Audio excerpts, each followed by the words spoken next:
ఈరోజు చూపు భయంకరమైందండి. ఈరోజు మీ చూపు ఎలా ఉంది? మీ చూపు అదుపులో ఉందా? మీ చూపు కంట్రోల్లో పెట్టుకోలేకపోతే మీ జీవితం కంట్రోల్లో లేదు. జాగ్రత్త.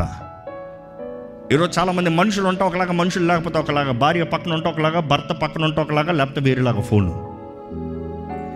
యవనస్తుల తల్లిదండ్రులు పక్కన వాళ్ళు ఎవరైనా ఉంటే ఒకలాగా. నన్ను దేవుడు చూస్తున్నాడు నన్ను. కొన్ని విషయాలు మనం నిర్ణయించుకోవాలి. ఇది నేను చూడను. యోబు అంటాడు కదా, నా కంటి దృష్టితో నేను కన్ని చూడను. I will not. ఎందుకంటే ఆయనకు తెలుసు, కంటి చూపు సరలేకపోతే జీవితం సరలేదు. ఎందుకంటే మన కళ్ళు మన దేహానికి ఏమని తెలియజేస్తుంది దేవుని వాక్యం?